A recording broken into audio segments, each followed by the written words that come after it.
For me, it means I have to comb my hair. Yeah. I shaved. You did? Kind of. Oh. There's a part of my face I shave.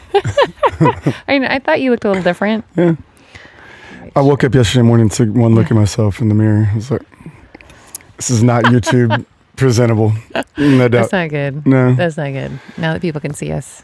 I told you too that 3 years ago I saw a picture of myself and I would have told you that I've certainly had this much gray hair in my beard 3 years ago. No, not the case. Yeah. YouTube will remind you really quickly. Yeah. Facebook. That's what I meant. Yeah. Facebook. I know what you meant. They know what you meant. Don't worry. Yeah. It's another beautiful day, huh? It is. Hey, look, guess what? Talk to me. I have water in this time. Oh, you have something. Yeah. No faking. It's not just faking it. Not faking it? No. What a great Lakecliff Racquet Club. You know, I was just gonna say, I don't mean to brag, but that is a pretty sweet logo we have. It is pretty sweet. You know, I like it. It looks the wind nice. and the water, and it's pretty cool. I mean, you know, I looked at the map the other day. We're surrounded by water on 3 sides. It's so cool. We're on a little peninsula here with the Pedernales River and the lake, of course. Yeah, So, Lake Travis. dude. Come visit. Man. Did we mention that? Also, like 3 wineries. You know, the previous lesson literally just said that. She did. She goes, you know, there's a bomb winery about a mile down the road. And I'm like, I like wine. I like wine too. This actually works out just fine. You know fine. what we're doing after this. Oh, man. Yeah. Well, and I mean, come on. We keep gushing about the hill country, but look at it. Look around. Look at it. Dude. You could come here, play tennis with us here. We just played tennis. Go to tennis. the winery. Yes, we sure did. Yeah, we had a great deal. It was a great deal. You know? Yay. And I tell you what, kind of cool and fitting that you guys were my first lesson out We here. were. Very first lesson out here. I Yes. mean, this is also fresh and new for all of us. Pretty cool. It's hard not to hang out here and not smile. Yeah. Get excited about what's going on, you know? It's kind of sinking in. Kind of sinking in. No doubt about it. Because we were your first lesson in general when you came back to being a tennis pro, right? Unbelievable. Yeah. I mean, some history. The way things have a way of working out, Michelle. Yeah. I've thought about it, and we've talked about it a couple of times here. I mean, you guys, without going into great detail on my story, I was a club pro, as you know, for a long, long time. I worked at resorts in a club. Got out of the industry in 2015, and the industry, the way I like to say it is the industry found me again. I brought you back. Absolutely was indoctrinated to being able to enjoy this and being outside. So even though the office job I had was awesome, I ended up teaching my dad's team here in Lakeway.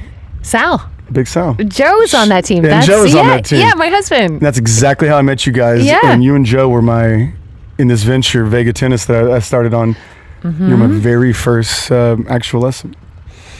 That's why we can play tennis pretty darn good. Come on now. I was trying to say, how do you say that humbly? Because we're actually not that good. Like, I felt terrible this morning. Listen, I felt sort of klutzy. Stop it. You know, the problem is you have this out here with this huge bucket of balls. And so I'm just out of shape. Because you're like, here's another. I'm like, oh, wait, can't we pick up the balls? Can we stop for a second? I've been pretty used to picking up and catching my breath. Well, you know, it's been an interesting journey again in that regard where when you're not at a club setting, like I haven't been for the last couple of years, and I'm meeting you at courts a private court that I've contracted to work at, or heck, the middle school. We've met at multiple different locations. Yeah.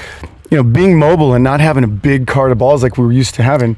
Sure. You kind of tailor make your drills and how you go about it to just that. So we do pick up a lot more. And that was the first thing I said to you. I said, hey guys, we can kind of bang it out. And y'all were like, I remember y'all were like, well, we'll pick up if you need me to at one point. We can stop. Totally fine. Pick up ball time. Yeah. But I love it. We'll get in shape. We'll get there. It's part of it. It's part of it. And I'll tell you what, too, if you're feeling, and listen, y'all out there, hear this. If you don't hear anything else today, hear this.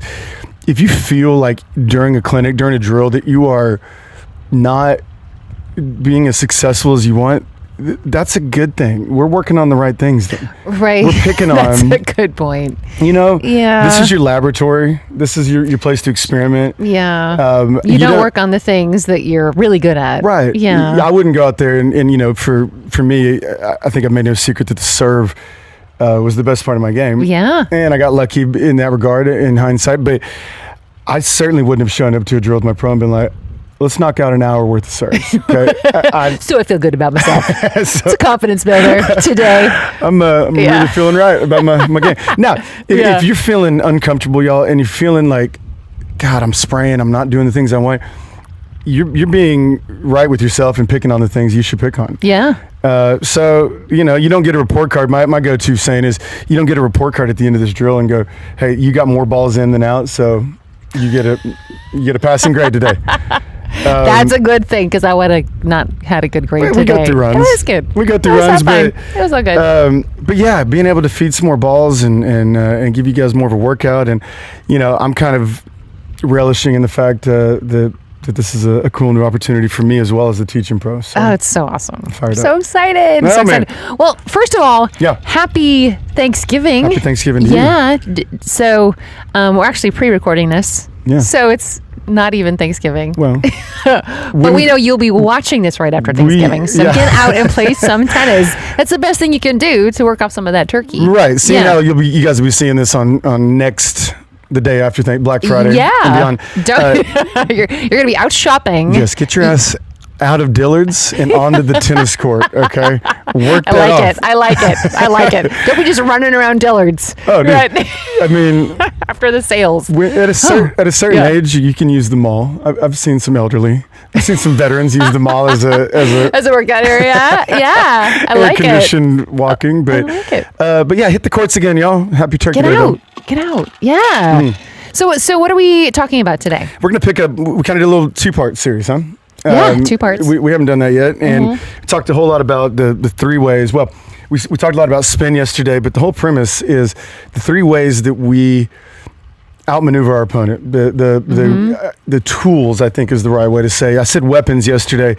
I didn't love that because I think that maybe alludes to maybe more on the attacking side, weapons. Right. But I think the tools that we have at our disposal, once we of course have our strokes in place and can utilize these strokes, is mixing up the 3 things again that are the tools for us on the court: the spin, how we make the ball move, right?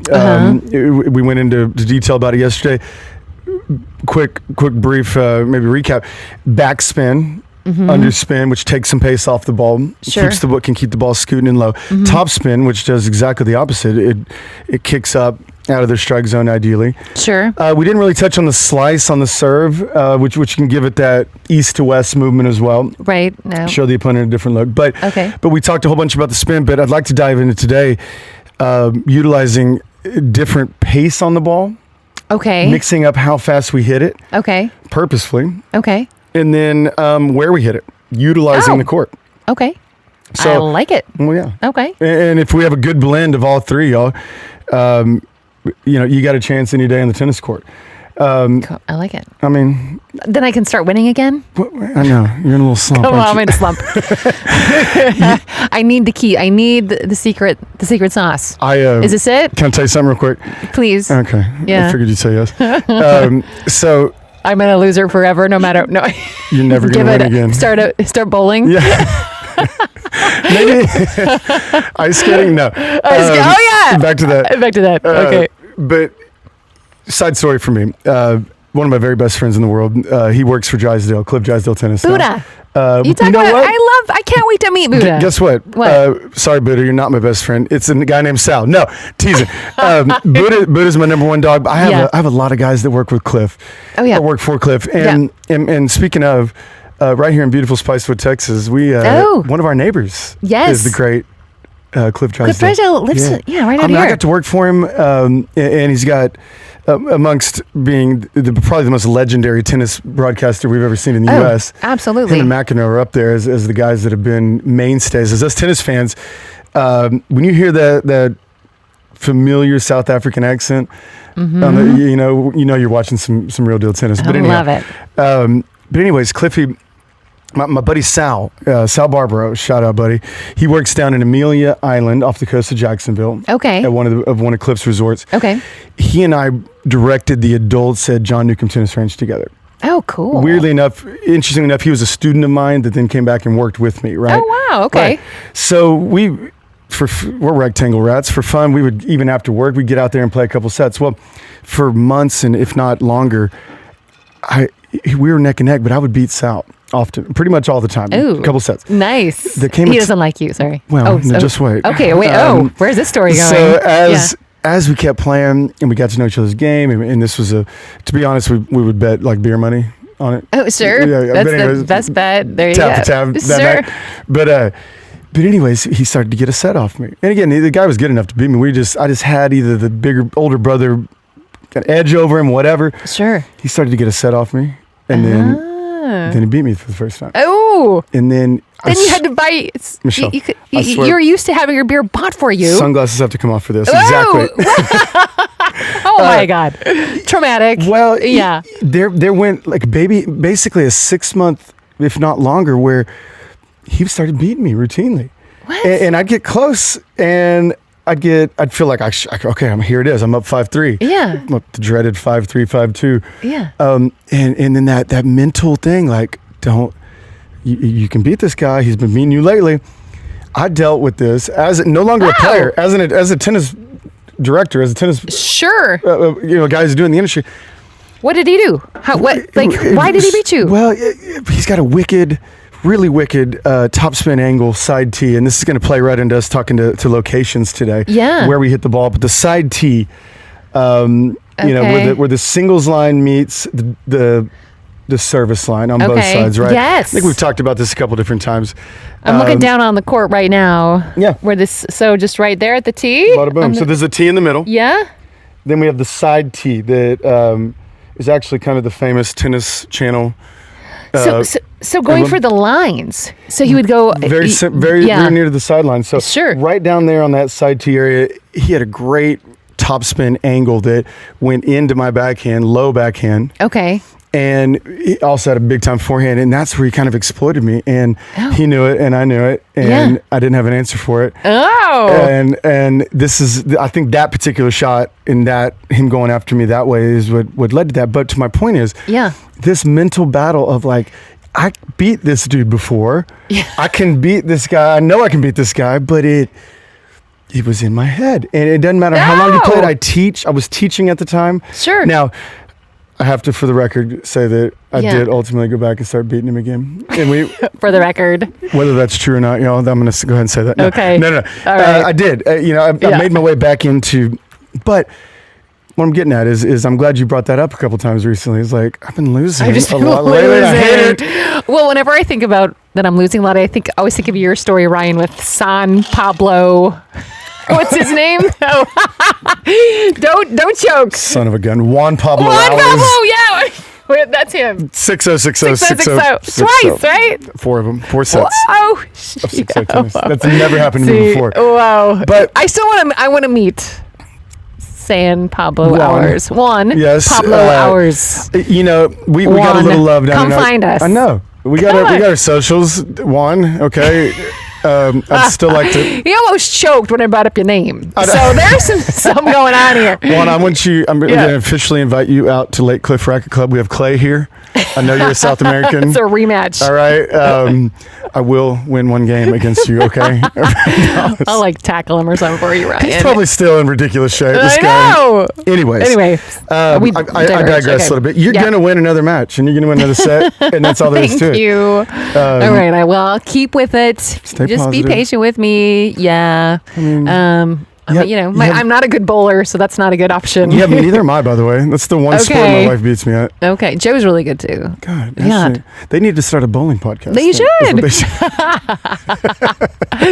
Joe would be all over that. Oh, she Ashley, side note, was the captain of her bowling team in a league. Nice. And actually, she loves the New Orleans Saints so much. She loves the New Orleans Very much so. She actually had a custom bowling ball made with the Saints. Oh, that's so cool. Yeah. She's it is her one claim to fame over me. Joe for Christmas one year he gave me a bowling ball with my name on it. Thanks, Joe.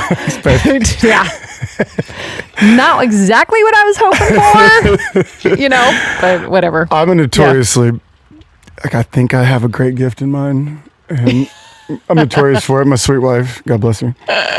Don't get what you want. Yeah, get what they want, Just what I would love. Oh my God. Yes. A bowling ball. A bowling ball. Exactly.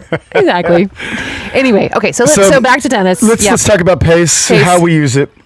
Sure. how we regulate our racket speed, how we are able to understand when it's the right time to heat it up, Sure. when it's the right time to hit a rally ball, when it's the right time to be defensive. Today in our lesson, I said it to Joe a couple times. I said, hey, you saw the pace coming. Right. Soften it up. Just allow the ball to hit the strings. And on a scale of 1 to 10, all you needed was a 2 there on racket speed. Right. Yep. Right. And so this speaks a little bit, y'all, to anticipation, knowing what's coming by seeing what's out there. A quick example, I'm at the net. You try to lob, my hands go up. I'm clearly showing you I'm going to be able to hit this overhead. Sure. You know pace is coming. Right. I don't need to create pace here. Right. I said it yesterday. Right. Yes. I remember that today in our drill. Right. Like, Joe, just hit it soft. Right. It's coming hard. Understand Use their pace. if they are providing, Yeah. and you need to reuse it. And so I'd say that's let's start off with that. Let's have a good grip, y'all, on does the ball have a lot of pace and I need to time it well and rebound it back? Right. Or do I need to generate the pace? So I have a question on that, because when I watch the pros, they knock the poop out of it. And No it doubt about feels like they would never have to generate pace. Are you? Right. Oh, no. We got a little Mary Beth. Oh. Yeah. Speaking of the double, how about Oh that? my gosh. How about that? Text from Cliff Drysdale. Yeah. Wow. Well, I love it. That's kind I'm of so exciting, isn't it? excited. Yeah, Hi, it's- Cliff. Mr. Mr. Drysdale. Mr. Drysdale. Mr. Drysdale. Come on over, buddy. Come on the pod. You know- We'd love to. Look. Well, It's like you're like 2 miles from here or something, right? we could send an Uber even. I mean, we can. We'll send an Uber. No, but Whatever you want. but Yeah. he is our neighbor here in Spicewood. So that was Yeah. actually kind of cool That news was to see in the cool. middle of the podcast. That's exciting. All right. Yeah. Congratulations on the grand opening. Oh, that's so sweet. Well, we would love to get him here. We'd love to see Cliffy here and his family. I would love it. But also, I mean, if And his wife. be gracious yeah, enough love to meet her. to come join us on the Come podcast. on. Yeah. You know? Love it. And then Okay. maybe I'll get Buddha down here. That SOB. I've been talking. Buddha's got to come on. I've heard so much about Buddha. First of all, I love his name. Buddha But is he just sounds like a wonderful man. my very best friend. Yeah. No doubt about it. Yeah. Come on, your very best friend has got to come on. I know. And he's a director of tennis for one of Drysdale's premier clubs in Tyler. That is amazing. So we got to get him on. But anyways, that was kind of a cool little text That was to see. cool. I love it. Yeah, we'll see where that Okay. goes. But Yeah. But anyways, creating pace, taking away pace, reusing pace. Right. We talked about this often, and I said it yesterday, y'all. And we talked about spin a lot yesterday, but I'd like to go back to that. Oh, wait, I had a question. I'm so sorry. Sorry. Yeah. Okay, so Got a when the little pros... sidetracked. Sorry. That's not good. Cliff Drysdale will get sidetracked. That's okay. No doubt. Okay, so we're talking about pace. And so the pros hit it so hard, it feels like they wouldn't have to generate much pace themselves, but when I think of Nadal, like he's got the loop and he's like wham, Man. like so because there's so much pace coming at them, why do they need to generate pace again? So the pros take virtually every ground stroke on the rise. Oh, They reuse the pace for the most part. so they do that. Oh yeah. Oh. I mean, that's what they're doing now. Now again, they have elevated their ability and their game to a place where they're still accelerating even though the ball has pace, Okay. and able to meet it out in front of them where it doesn't cost them to accelerate their racket. Got it. So they have this real good blend of still accelerating quite a bit, but understanding that they're going to meet that ball out in front of them and lend or reuse, recycle the pace that's on the ball. Okay. These guys, I saw a video fed the other day that was an angle I'd not seen where it was more or less kind of from the stands, I would say. Yeah. And it wasn't that traditional side on or above view where the commentators are. And his contact point, Michelle, was so far in front of his body. I mean, an arm's length, everything. Wow. And now he's accelerating to get up to that ball. Sure. But he's not responsible for, and they're not responsible for generating all the pace. Right? Right, So right, they're going to right. recalibrate it, or they're going to reuse it. But even the serve, right? It's a 100+ mile an hour serve. So Yeah. it starts with so much pace. No doubt. Yeah. And they're rebounding or reusing or recycling that pace right away on the return of serve. Sure. The best returners in the world, you take that ball a millisecond after it hits the ground and are reusing that energy, that pace. Right. So okay. so there's this and it goes into body conservation and how much we're getting out of our body and how much we're requiring out of our body Sure. to produce said shot. That's also in play. Am I Right. wearing myself out as a club player because I'm swinging for the fences when I don't need to? Right. Am I killing myself because I'm trying to go way too big, way too hard, and I'm not either in tune or aware that I didn't need to take that swing? Sure. Right. So if I'm going to give you what we should use most of the time, on a scale of 1 to 10, a 7, a 7.5, a 6.5, a 7.5 is about right on our racket speed. Okay. We want that middle of the road racket speed for the most part. Sure. And then have a good feel, guys, with your anticipation and understanding who your opponent is, if they're providing a lot of pace, and can I recycle that pace? If your body weight is behind the shot, if you meet the ball out in front of you, and your timing is good, and you've relied on rhythm, and I think we've kind of stacked up our episodes in the way we have, because a lot of what we talk about now is we've covered in the past that is a must to do the things we're talking about now. You're right. So that rhythm and tempo we've talked about before is huge, so that your timing can be good and you can meet that ball in front of you and more or less reuse the pace. What I ask some of my younger kids, I say, hey, listen, if I threw a tennis ball into a brick wall, what would happen? And it's an obvious answer. It'd come right back at you. And then the not so obvious answer that I asked them, or question that I asked them right after that, is why?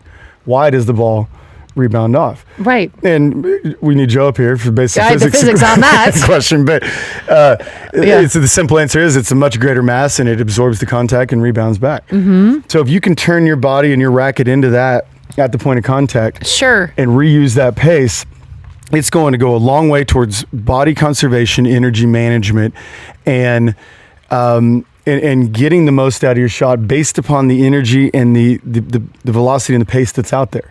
And also keeping the ball in. Well, that was the issue with Joe today when he was taking your pace and adding more pace. It was just going way out. Right.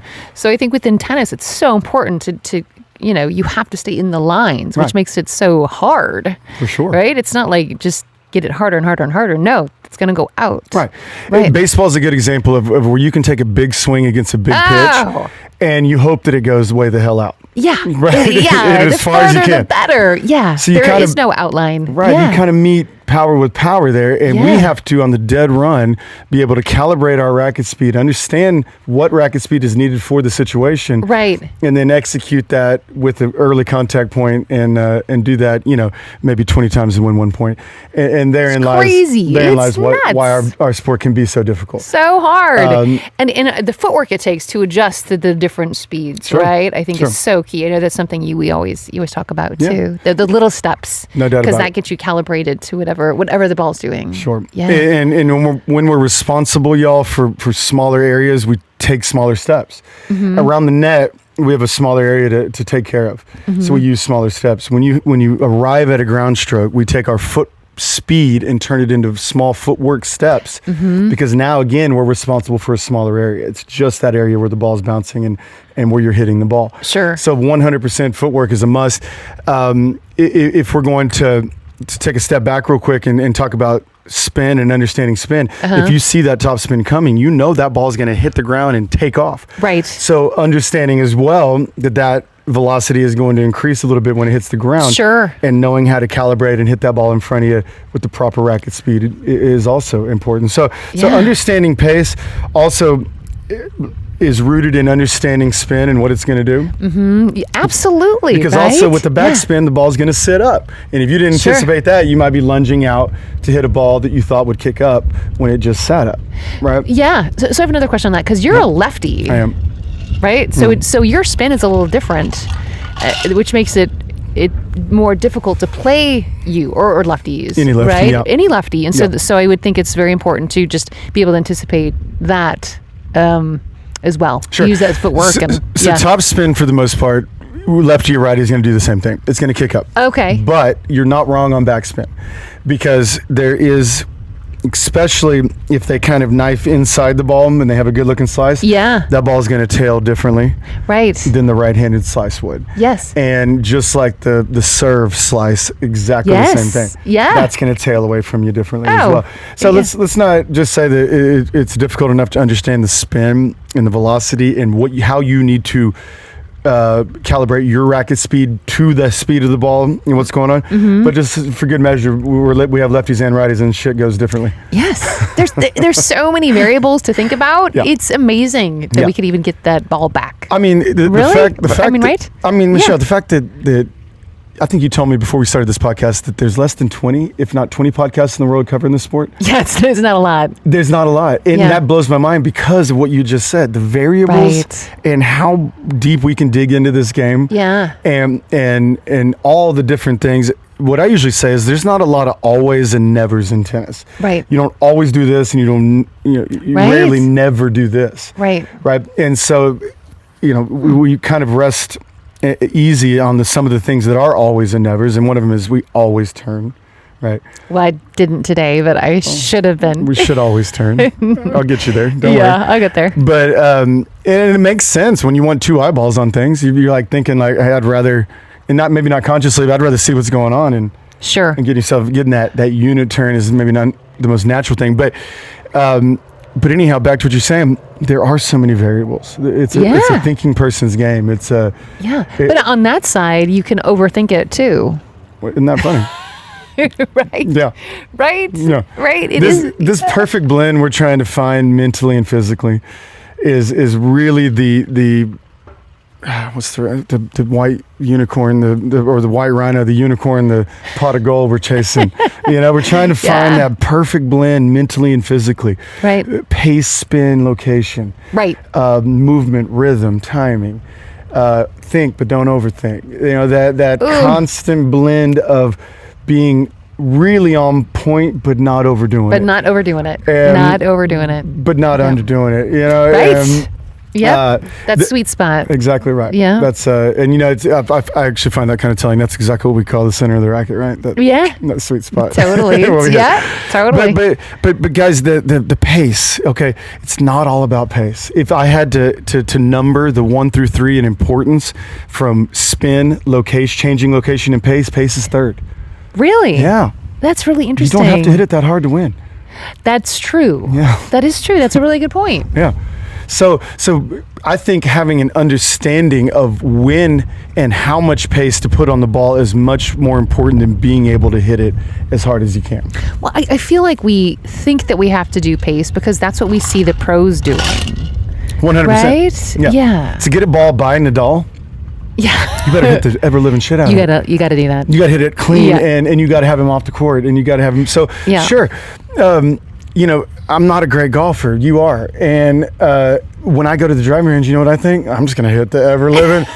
Same thing. Right? Yeah. I see them driving 350. Sure.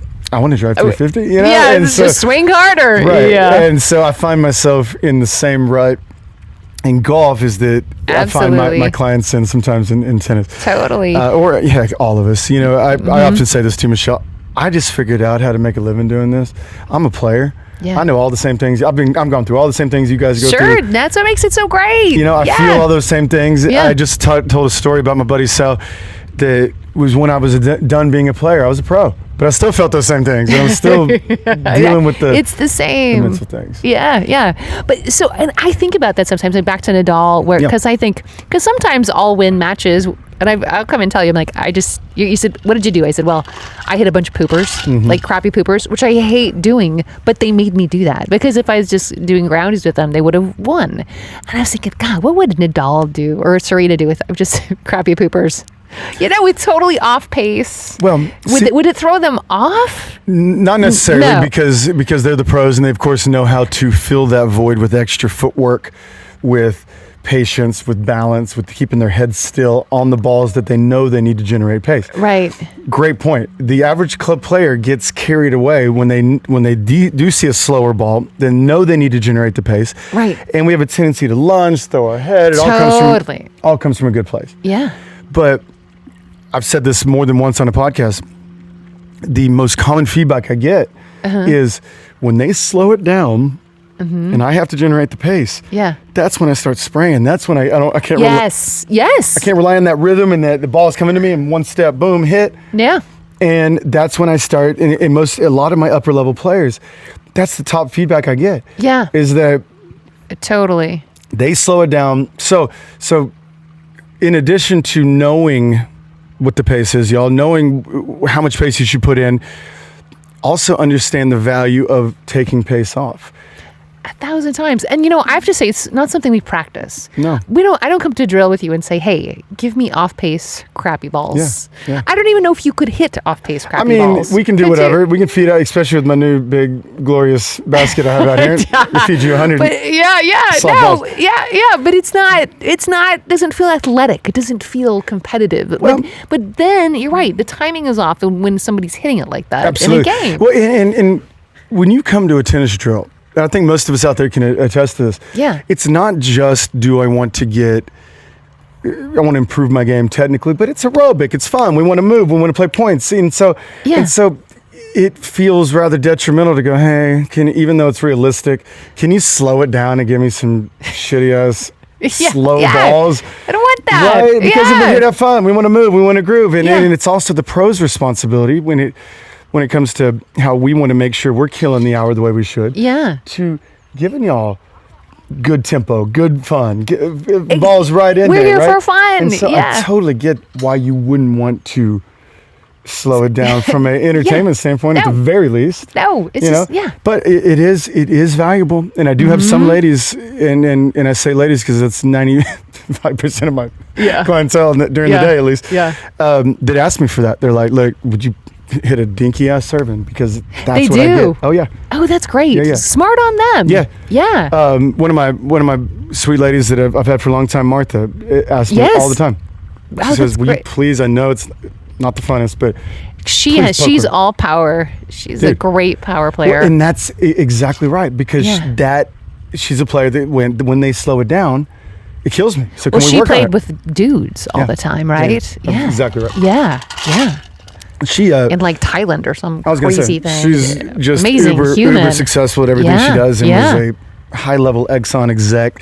Was in Thailand, I think Indonesia for a while, and just amazing woman. Badass. Yeah, but it kind of makes me smile, except with the poopers, right? Because she can attack things, no doubt. But it's those slow balls that it's hard to know what to do to optimize it. There's a saying in a lot of sports. Football is at the top of the list. It says defense wins championships, right? Mm-hmm. Defense wins titles, and the ability to keep the other person from attacking. What that says is more important than being an offensive team. Right. Interesting. So I think it's true in our sport as well. Sure. That if you can, there's only two ways to win a tennis point. You hit a winner, or the opponent makes an error. Right. So if you can make very few errors yourself, constantly put the opponent in a position where they know you're not going to miss, and they got to do something with it. Yeah. They might fall into trying to do too much pace, creating too much pace. Sure. And now you're using that as a weapon. Interestingly enough, you're goading them into over accelerating and trying to overplay the pace part of it. Absolutely. And there you go. There's another part of how we can manipulate pace, whether it's increasing it, taking it away, or reusing it to your advantage, and how we can go about winning. I love that. And I think I mentioned on our podcast yesterday that I did play yesterday, and the women did exactly that. Yeah. That they had, slow pace. So they sort of lulled you into this idea of how they would play the rest of the point, and then they'd put it away. Like it was just such a difference in how they played. Your body wasn't ready for that next shot that just boom. It's like, wait a second. You're not the same woman who just hit that other shot that was so light. And so it was good on them. It was a great strategy. We said yesterday that trying not to get too one-dimensional is something that is huge when we're talking about these three things. Yeah. And that's I often talk about how good defense leads to offense in our sport. So you get yourself out of trouble, you're steady, boom. If you're available or you're ready for it, and you're in tune with what's going on, you understand that they're kind of what you just said. Hey, I'm just kind of keeping it in, boom, and then they throw something in offensive because they're aware of it. Sure. So understanding again how to heat it up, when to heat it up, when to kind of go for the gold, so to speak, when you see that opportunity is absolutely huge part of it. Right. Because sometimes I think we get, I'm in trouble, rally, and we just stay in that mode instead of, I just got myself out of trouble. Here's an opportunity. Right. You know, I have an opportunity to now increase the pace, do something, pop it off. Sure. And so it sounds to me like you ran into somebody yesterday that had a good grip on both those things. Yes. Dang it. Well, you know, another thing you're going to win again. I promise. Win. Don't worry. I'll get there. Yeah. I'll just go. Listen, play against the wall. No. The wall's undefeated. But I'll get there. Oh, Don't cool. worry. I just need some, get past Thanksgiving, Christmas, chill. I kind of said yesterday massages. too, the fact that you have 5 jobs at the moment. I know. Too, I it know. might have something to do with it. Yeah, So, got a few things going on. Tis what it is. Yeah, but I love them all. So, Okay. yeah. And, they're just not going to pay me as much to play tennis. Oh, wait, they weren't paying me anyway. No. No. This is for us. Thank God, or I'd have been fired. I think you guys said that on the court today. Out, Nipko, out.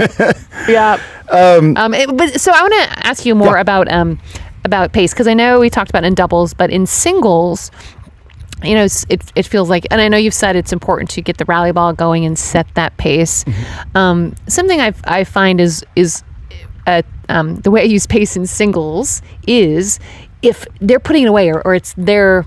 And I barely get it, mm-hmm. and it's a nice high looper to the back, mm-hmm. and then it allows me to get back into position. Right. So I feel like when you have to cover the entire court, mm-hmm. I use that a lot more than when it's doubles, when there's 2 of us, and I don't have to cover as much as the court. Right.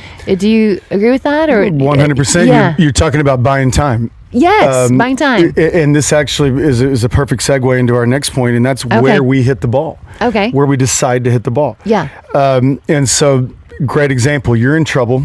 You're playing a singles point. You're off the court. Yeah.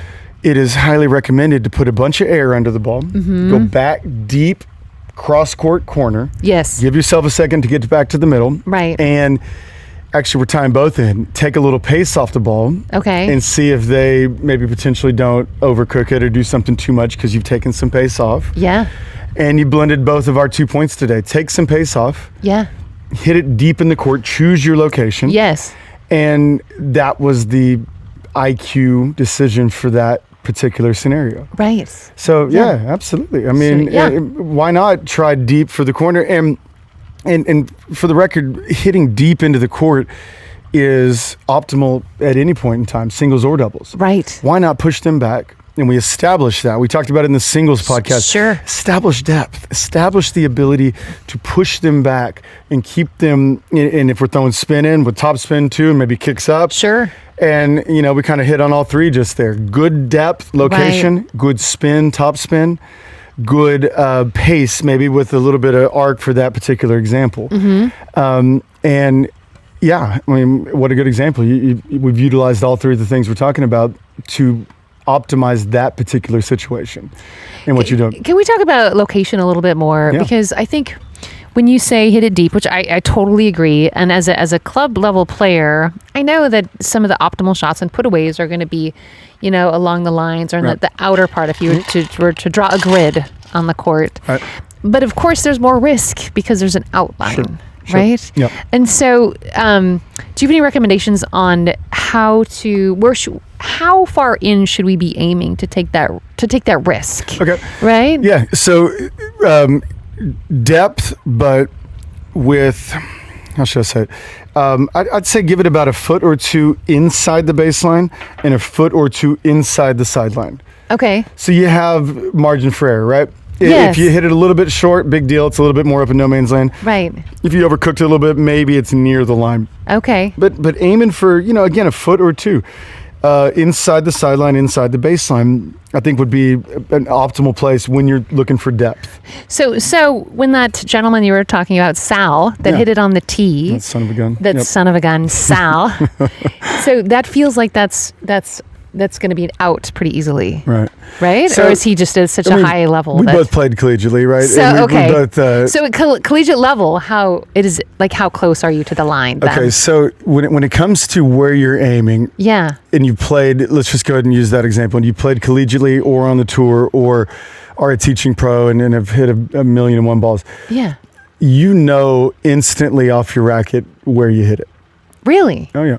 Wow. That'd be cool. Yeah, when it comes off your racket, like I missed that by an inch. I missed that by a few. Really? Oh yeah. Wow. Yeah. Okay. When these guys challenge on TV, when they challenge, they're not looking at the thing. They knew it off their racket. They knew. Wow. Yeah. That's fascinating. Yeah. The 10,000 hours, I guess, it takes to get exactly there. Right. Yeah. Okay. Got it. But anyway, Sal's, back to his example, he just had such a good angle and such good topspin that really pulled it down into the court quite a bit. Okay. But again, if we're using the court over here, back there in the deep corner. Yeah. Near the baseline, near the sideline, not too close. Okay. And when we're talking technically, length is your friend, right? Staying with the ball for some time before you let it roll. Okay. Unless you are talking about that angle that we just discussed. Okay. But the first part of talking about mixing up locations is establishing depth. Okay. We have to we have to show our opponent that I can hit through the court. I can keep you back. Sure. I can show you a ball that will present some difficulty near the baseline. Okay. Because in doubles, first off, we don't want them coming in. We're trying to keep them from coming in. And in singles, I guess in both doubles and singles, can I produce a short attackable ball off of this deep ball? Okay, that makes so much sense. Right. I like it. Yeah. Okay. And so depth, not necessarily, the speed doesn't matter as much, just deep. Is that right? Back to my point on saying that pace is third. Yeah, exactly. Right. See, I listened. Spin, thank you. Yeah. Thank you very much. Spin and location are ahead of that. Okay. And I'd say location first because that speaks to length or command of the ball, not rolling too quickly. Okay. Being able to, and that's a good point right there. When we slap our wrist right at the point of contact, we forfeit the ability to hit the ball where we want. It speeds up the racket. Okay. We no longer are having the strings move in the direction of that where we want that ball to go. Okay. And it's really a crapshoot at that point. It's a coin toss. I've just kind of slapped at it and prayed that it goes in the direction that I want. But keeping our wrists laid back, well past contact and lengthening gives you the best option or ability to hit the ball where you want to hit it. I'm so happy we're on video so people can see what you're doing. I mean, it's told you, I'm a handsy SOB. No, but it's tennis. It's it's nice. And you get to sit back and go, hey, right there, right, yeah. Here's our visual. Yeah. Of course, people still are listening to this on the podcast channel, so if you're listening on whatever, you can't see us, go check it out on YouTube. Please do. Go home, check it out. Listen, subscribe all around. There you go. If you're a podcast subscriber on iTunes or whatever various outlet, if you want to see us, and you're hearing this right now, go subscribe on YouTube. Be a subscriber. Yeah. Come see us do it. Addicted to sets. Get addicted. Get addicted. Ooh, I like it. I like it. But I have one more thing to throw in on location. Okay, one more. And if that's all right. Yes. Stretching the court. So I started off with Sal, my buddy, talking about how he had a great angle and got me off the court. Sure. Got me out of position. Right. Got me into the court, off the court. Okay. And as most of us club players or doubles players, bringing in a person and getting them off the court, the side tee, let's go back to the side tee. Yeah. Whether we utilize a slice, Michelle, whether we utilize a topspin or a drive ball. Sure. Being able to hit east and west and stretching the court.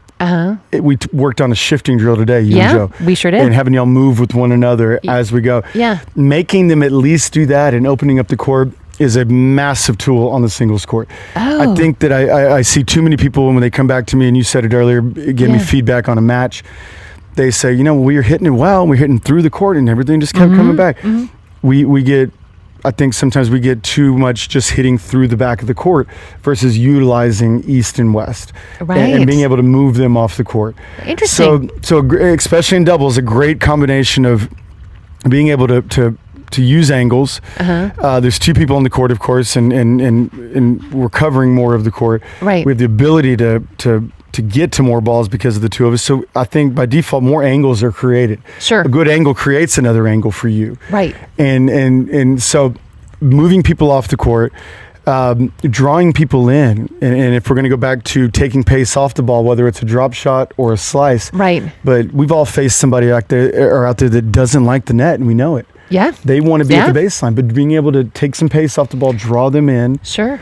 Utilizing where we hit the ball and not getting too one-sided in just hitting this ball. A great deep ball, as we said, is crucial, but not, we're creatures of habit, and we also pick up on habits from other people quickly. It's true. And so if we start to understand, hey, this is the only option they have, we start to go, aha, I can now play off of that. Absolutely. So keeping them off balance with that change of location and, increasing the spins, because using backspin is a good way to knife a ball off the court and keep it low and move them into the court, I think is paramount. And I think to wrap it all up is continue to increase your ability to utilize different spins, have a great pulse or finger on the pulse of when you need to increase the pace, take off the pace, neutralize the pace. Right. And then I think when we have a good handle on both those two, we'll have a much better capability of moving the ball around the court the way we want to. Oh, absolutely. I mean, one thing I've found in playing is sometimes we'll be going along and we'll be doing really well. Like we'll be up, 5-2. Like, oh, we're doing amazing. This is fantastic. Yeah. And then pretty soon they figured out what we've been doing. Yeah. Right? Whatever that thing is. Yeah. Like you said, like, oh, we've been going deep all the time. And then like, oh, they're going to go deep. They know that. Yeah. Or one of my shots I love, like we talk about a lot, is I'll do a lob over the, over the receiving person. Sure. And so the server has to run over. Right. Well, so I usually get a few easy points like that, which a few points here and there, you win those games. Yeah, but then they start to adjust. Right. Good teams know. Good teams know. Yeah, they'll figure it out. They figure it out. So I think it's so smart to adjust these things that you're talking about, the speed and location. Yeah, when people figure it out, switch it up. Yeah. And go to your pro, y'all. Go to your pro and say that. Say, listen, we're working on strokes, but I would like to have a better command on my spin. There's a handful of things out there, Michelle, that we're not good enough doing as pros. And I think teaching you guys the different spins and how to utilize those is something we don't do enough of with adults. We do it with kids. Right. And we teach top spin ad nauseum with kids. Sure. And taking you've been playing for 5 years, which is incredible, by the way. I mean, it's not very long. Not very long. It's remarkable that you're as good as you are already with that. Thank you. But taking really very good. Yeah. No, nonsense. Yeah. I mean, we're sitting here dissecting this game weekly. There's a reason for that. You've dove into this game. But I love it. But I love the game. Right? I want to get better. That's why we're here. It's why, and we're talking about all these various things to do exactly that. To get yourself a more accomplished. So I'm not going to bowl. Not that bowl's not. We're going to get you out of the slump. We're getting me out of my slump. I promise. For Christmas, all I want for Christmas is a W. Okay, Joe, not a bowling ball with the name on it. Not a bowling ball. Get her a W, Get Joe. a W. Well, but that is how we play tennis.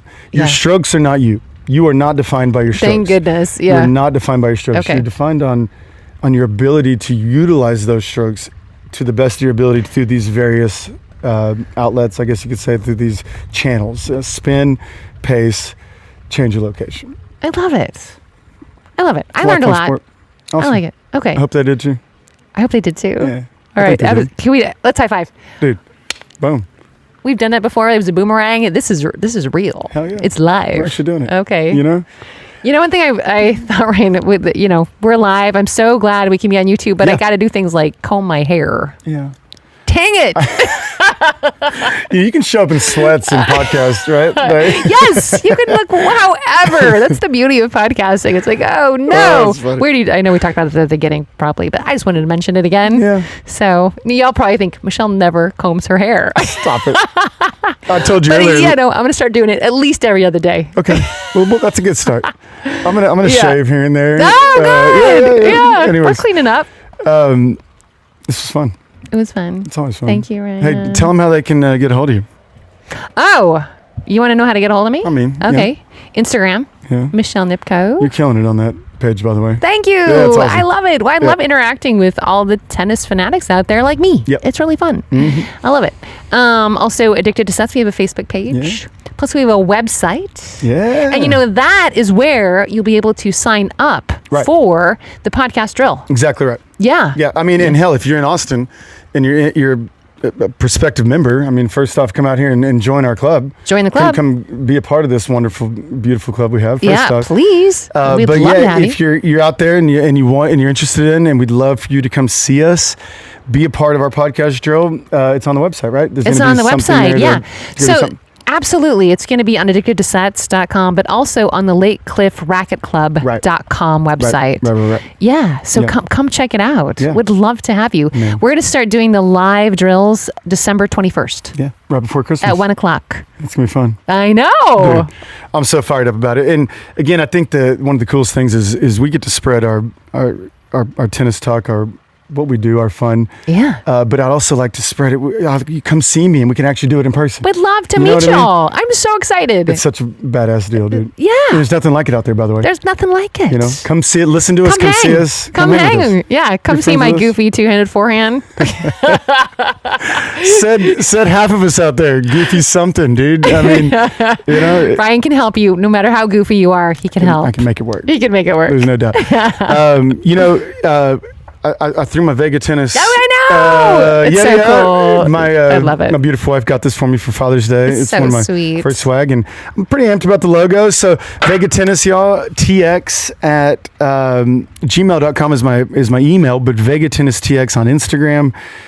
Come find me. Of course, Addicted to Sets. We're doing our thing together, and you can find either one of us there. Yeah. But come show the love. Or just find us at the winery down the street. I know. That's about a mile down the road. I know. Come join us at the I winery. have trouble passing by there. Do you give drills on the winery? I could probably give a couple tips on how to drink wine after tennis. Wait, as actually, well. that'll be my thing. Yeah. Ryan will take care of the tennis. I'll do the wine. Okay, I think we got to do. Yeah. Deal? Yeah. All right. Thanks, Michelle. Thank you, Ryan. A lot of fun. Bye. See you.